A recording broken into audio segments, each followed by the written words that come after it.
नमस्कार दोस्तों, डीडीजेड के एक और रिएक्शन वीडियो में आप सभी का स्वागत है। मैं हूं आलोक। तो आज जो वीडियो लेकर आए हैं वो इंडी वर्ल्ड एंटरटेनमेंट का है। चाइनीज मीडिया कह रही है कि Indian navy is world class but we are not scared. अच्छा, USA got the best partner. India के बारे में चाइनीज मीडिया, कमाल ही हो गया यार। चलिए भाई जरा देखते हैं क्या है। Hello guys, welcome to Indian entertainment. तो आज का जो वीडियो है इसमें आप सभी ये देखने वाले हैं कि इंडियन नेवी और यूएस नेवी के बीच एक एग्रीमेंट साइन हुआ है और इस एग्रीमेंट में यूएस नेवी और इंडियन नेवी के बीच कई सारे जॉइंट स्टेटमेंट्स भी शामिल हैं। और हम सभी ये बात जानते हैं कि इंडियन नेवी ने पिछले कुछ सालों में अपनी कैपेबिलिटीज को और भी ज्यादा स्ट्रॉन्ग और बूस्ट किया है। और आज के इस वीडियो में चाइनीज रिपोर्टर्स ये बात कह रहे हैं कि इतना आगे निकलने के बावजूद भी भारत चाइना से पीछे रहेगा। अब कहने वाले तो काफी कुछ कहते हैं, मगर हम सभी ये बात जानते हैं कि इंडिया अपने नेवल स्ट्रेंथ को रैपिडली इंक्रीज कर रहा है और INS विक्रांत जैसे और भी इंडिजिनस मैन्युफैक्चरिंग कर रहा है और फ्यूचर में भारत और भी ज्यादा डेवलप्ड होगा। तो चलिए हम सभी ये वीडियो देखते हैं और वीडियो देखने के बाद हम काफी सारे इंटरेस्टिंग कमेंट्स भी पढ़ेंगे।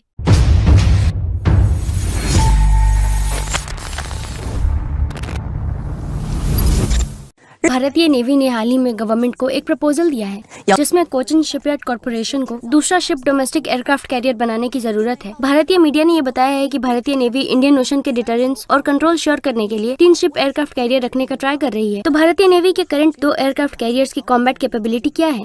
फ्यूचर में भारतीय नेवी तेजी से एक्सपेंड करेगा और एक समय में 68 शिप्स का ऑर्डर देगी और इनका 2035 तक 175 वॉरशिप बनाने का प्लान है। तो उनके एनिमी कौन है?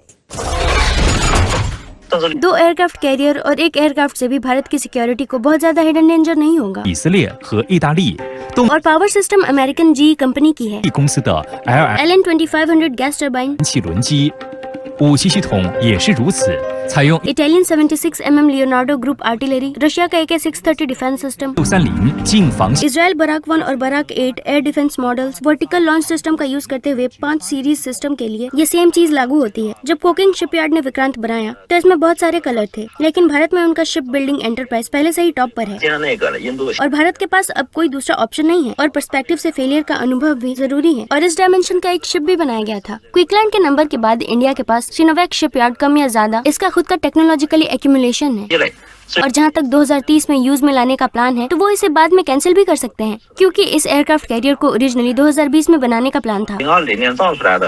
वो 2011 में प्लान कर रहे थे, तो हमने कहा था कि ये 2020 में होगा और संघाई नंबर को प्रिटेंड किया। अब ऑलरेडी काफी देर हो चुकी है। फ्यूचर में वो इसे 2032 या 2035 तक पोस्टपोन कर देंगे। 事实上，印度曾一度计划要在2030年拥有3艘航母这条要求了。 ये सरप्राइजिंग नहीं है। भारतीय नेवी भी लगातार अपने प्लान चेंज कर रही है। अगर एयरक्राफ्ट कैरियर का निर्माण नहीं किया गया तो प्रॉब्लम हो सकती है। और अगर उनकी भारतीय समुद्री स्ट्रेटेजी पर व्हाइट पेपर के अनुसार ये इंडियन ओशन स्ट्रेटेजी है और एडजस्टमेंट भी काफी फ्लेक्सिबल है, तो भारत एयरक्राफ्ट कैरियर में शामिल होने के अपने सपने को कब साकार करेगा? मेरा मानना है कि शर्त मेड इन इंडिया होना चाहिए। पूरे शिप बिल्डिंग इंडस्ट्री में काफी सुधार हुआ है। भारत में ये कब हुआ? और चाइना, जापान और साउथ कोरिया सेम लेवल पर है। अगर ये उस समय world class ship building country था तो सऊदी एयरक्राफ्ट कैरियर इसे अचीव कर सकता था और उन्होंने फोल्डेबल विंग्स को भी डिजाइन किया, वरना ये लिफ्ट में फिट नहीं होता। और ये बड़ा बदलाव है। एक एनालॉग को यूज करने के लिए ये एक कंप्लीट बीम है। अब आप इसे 2 पीसेस में कट करना चाहते हैं, मगर आपको अभी भी इन 2 पीसेस को एक साथ रखना होगा और उनकी इंटेंसिटी पहले जैसी ही है। ऐसे में इस तरह के डिजाइन महंगे और टाइम कंज्यूमिंग होते हैं। और अगर इसमें बहुत सारे पार्ट्स हैं ओरिजिनली लैंड बेस्ड वर्जन की तरह, तो लाइन अप डिफरेंट होता है। संघाई में ये माइक्रो बिजनेस हर चीज के लिए ZTOM का यूज करता है। 以外， 订购了11艘这种近海巡逻舰，看样子的话，它 देखने में तो ऐसा ही लगता है। मैं इस तरह के वॉरशिप का यूज करना चाहता हूँ 175 वॉरशिप के गोल्स को अचीव करने के लिए। भारत रिपोर्टेडली 2035 तक 175 वॉरशिप बनाने का प्लान बना रहा है। आमतौर पर माना जाता है कि भारतीय शिपयार्ड धीरे धीरे बिल्ड कर रहे हैं और इस प्लान को साकार करना मुश्किल हो सकता है। चलिए मिस्टर श्री से पूछते हैं, इंडियन नेवी के डेवलपमेंट प्लान के बारे में आपकी क्या राय है? इंडियन नेवी का डेवलपमेंट पाथ क्या है? ये हमारे लिए हमेशा से एक प्रॉब्लम रहा है और ये स्मूथ नहीं है। और इसका रीजन ये है कि भारतीय नेवी की नींव कमजोर है और टेक्निकल लेवल रिलेटिवली खराब है। इसके अलावा इंडियन नेवी अभी भी कुछ ज्यादा ही एम्बिशियस है। क्या एक ऐसी टेक्नोलॉजी को अपनाना अवास्तविक है जो बिल्कुल नहीं है? 新的技术吧，结果 एज अ रिजल्ट मुझे ये बात समझ नहीं आ रहा है। ये बहुत ही मुश्किल होगा। इससे भारतीय नेवी के डेवलपमेंट की गति पर भी असर पड़ता है। 发展步伐，但是 लेकिन भारतीय नेवी के बारे में एक बात ऐसी है जो कि तारीफ के काबिल है, यानी कि डेवलपमेंट की राह में तमाम रुकावटों के बावजूद भी 磕磕绊绊。然而呢， हालांकि भारत इससे निराश हुआ है, लेकिन उनमें हमेशा से आगे बढ़ने का स्ट्रॉन्ग कॉन्फिडेंस रहा है। 始终向前发展。所以呢， इसीलिए पिछले कुछ दशकों में भले ही भारत की गति लड़खड़ा रही है, 步子呢尽管是磕磕绊绊的，但是 लेकिन वो हमेशा स्ट्रांगली आगे बढ़े हैं। 坚定向前。看看印 देखिए भारतीय नेवी के पास पता नहीं ये बातें चाइनीज क्यों कह रहे हैं ऐसे, खैर उनका बनता है। लेकिन पिछले 10 साल में नेवी के लिए जितने शिप्स बिल्ड किए गए हैं, उनमें आईएनएस विक्रांत भी हमारा पहला स्वदेशी एयरक्राफ्ट कैरियर शामिल है।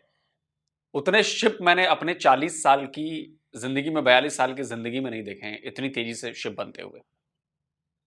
पिछले 10 साल में बहुत सारे, ऐसा नहीं है कि डिस्ट्रॉयर नहीं बने, फ्रिगेट्स नहीं बने, सबमरीन नहीं बनी, एयरक्राफ्ट कैरियर नहीं बने, और भी जो अलग अलग तरीके के वेसल होते हैं जो जिनका सर्विलांस के लिए यूज किया जाता है, या और भी दूसरे वेसल्स हैं जिनका इस्तेमाल नेवी करती है, उनका भी निर्माण किया गया है और बहुत तगड़े तरीके से निर्माण हो रहा है। ठीक है कि बहुत ज्यादा स्पीड नहीं है, लेकिन अगर मैं पिछले 10 साल को छोड़ के उसके पहले के 30 साल देखूं और इधर 10 साल देखूं, तो बहुत तेजी आई है और लगातार इसके तो सबूत हैं, लगातार शिप्स समंदर में उतारे गए हैं, बना बनाकर डालकर।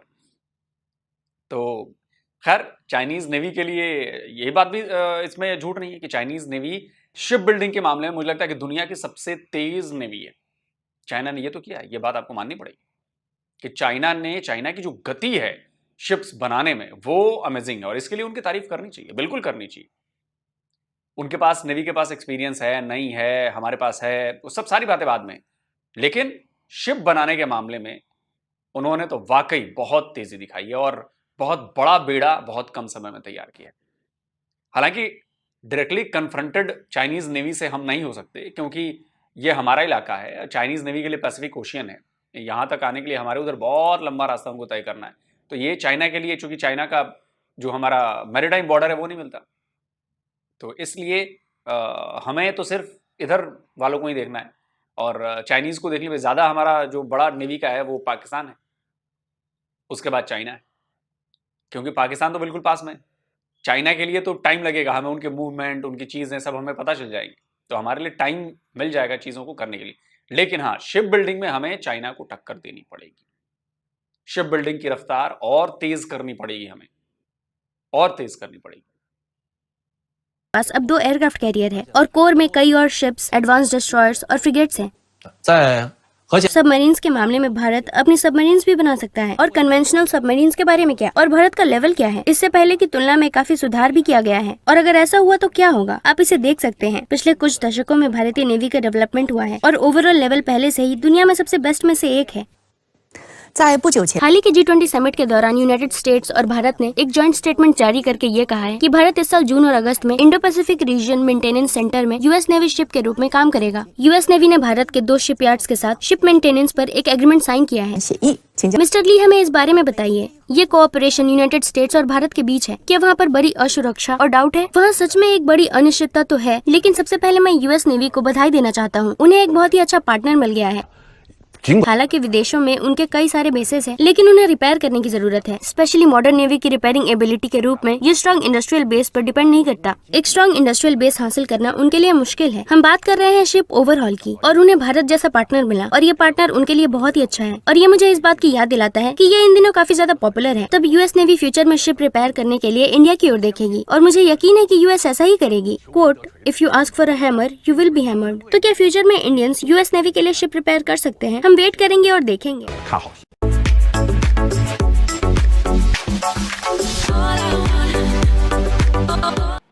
देखिए, ये तो एक बहुत बड़ा कदम था, बहुत बड़ी डील हुई है, और ये देखिए भविष्य में हमारे लिए भी फायदेमंद है। हमारे शिप्स भी जाएंगे, इधर उधर कहीं जाएंगे, डिप्लॉयमेंट होगी, तो जैसे डासिया, क्या है वो, डार्सिया, अरे इधर जो आइलैंड है अपना, डियागो मार्सिया जो भी है वो है, और भी कई जगहों पर है, तो वहाँ पे भी हमारी एक्सेस हो जाएगी। और ये धीरे धीरे होगा, आप देखिएगा, ये धीरे धीरे ये होगा, क्योंकि इसकी ज़रूरत जो है वो है, और आगे कॉपरेशन चाहिए, भारत को भी चाहिए, अमेरिका को ज़्यादा चाहिए, क्योंकि चाइना को काउंटर करना है। और भूलना नहीं चाहिए कि इंडियन नेवी जो है वो बैटल टेस्टेड नेवी है। बहुत सारी जंगें लड़ी हैं इंडियन नेवी ने, और इंडियन नेवी ने कमाल की जंगें लड़ी हैं, और गजब जो है प्रदर्शन किया है। तो जाहिर सी बात है कि चाइना के लिए तो ये चिंता करने वाली बात है। चलिए कमेंट्स में क्या है देखते हैं। आरवाई ने कमेंट किया है, मुझे पूरा यकीन है कि भारत ये कर सकता है। बस उन्हें कुछ सेंचुरीज लगेंगे। इस तरह के कमेंट करने से पहले शायद इन्हें भारत के बारे में कुछ रिसर्च करने की जरूरत होगी। शायद इन्हें ये बात नहीं पता है कि 2020 तक भारतीय नेवी 150 से भी ज्यादा वेसल्स और 300 से भी ज्यादा एयरक्राफ्ट को ऑपरेट करती आई है और ऑफ कोर्स इंडिया आगे भी ऐसे ही ग्रो करता रहेगा। आयुन गोयुन ने कमेंट किया है, India is a joke to the world. RXL 8046 ने कमेंट किया है, 65 टन इलेक्ट्रोमैग्नेटिक कैटापल्ट और 50 कैरियर बेस्ड एयरक्राफ्ट। मैं सच में इंडियन ओशन में बिलीव करता हूँ, मगर भारत में नहीं। अनोथा पाइपर ने कमेंट किया है, पिछले इतिहास के अनुसार ये 2080 ही होगा जब भारत का तीसरा एयरक्राफ्ट कैरियर पूरी तरह से नेवी में शामिल होगा। लुमुनथाई लाओबुनथाई ने कमेंट किया है, किस ब्रांड की मिलिट्री पावर नेचुरली लगभग 0 होगी। थॉमस बेंथले 9968 ने कमेंट किया है, थॉट ब्रदर हमेशा ये सोचता है कि अगर चाइना ये कर सकता है तो मैं भी इसे कर सकता हूँ और ये आइडिया मेंटली अनहेल्दी ही कहा जाएगा। डेटियनली 1600 ने कमेंट किया है, इनफैक्ट भारत से तुलना करना बेईमानी है, यूनाइटेड स्टेट्स से कंपेयर करना बेहतर रहेगा। ट्रंगफू 5526 ने कमेंट किया है, ये शो बहुत ही अच्छा है, आई लाइक इट। कियोंग चैन 2015 ने कमेंट किया है, चलिए पहले टाटा की कार्स के बारे में बात करते हैं और फिर इसके बारे में बात करेंगे। तो आज के इस वीडियो में इतना ही, मिलते हैं अगले वीडियो में। Thank you.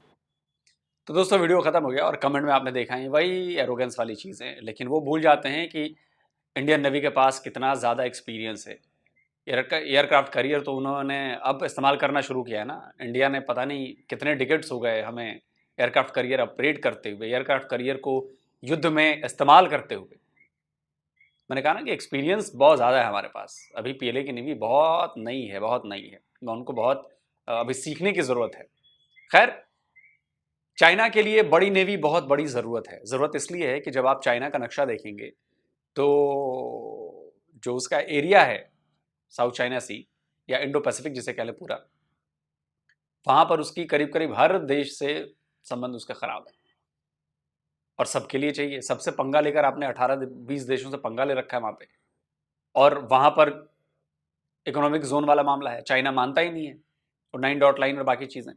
वो कहता है कि जी ये भी हमारा है, ये भी हमारा है, ये भी हमारा है, ये भी हमारा है। तो बाकी जो बैठे हैं वो तो ऐसे ही चुपचाप रहेंगे। वो कहते हैं कि ऐसे कैसे है तुम्हारा। जापान के साथ भी उसका लफड़ा है।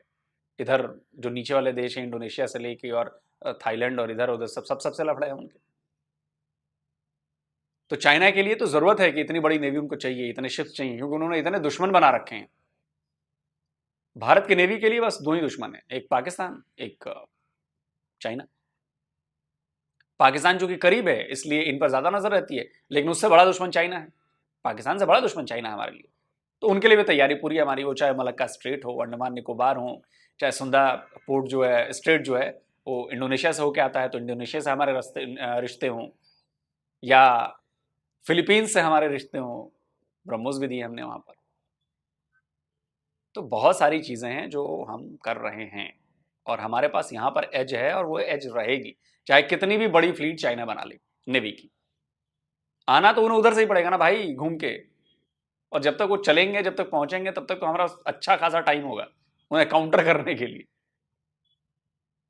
तो चाइना भी ये बात जानता है और नो डाउट इसमें किसी को कोई शक नहीं होना चाहिए कि शिप बिल्डिंग के मामले में हम चाइना की रफ्तार से पीछे। इनफैक्ट हम ही नहीं है, शिप बिल्डिंग के मामले में चाइना दुनिया में नंबर 1 बन चुका है, कम टाइम में ज्यादा शिप बनाने का। लेकिन अब वो तो टेस्ट होंगे जब वो असल युद्ध के मैदान में उतरेंगे, तब तो पता चलेगा कि चले तो चांद तक, नहीं तो शाम तक। ये वाकया, ये मुहावरा कितना जो है वो कारगर साबित होगा।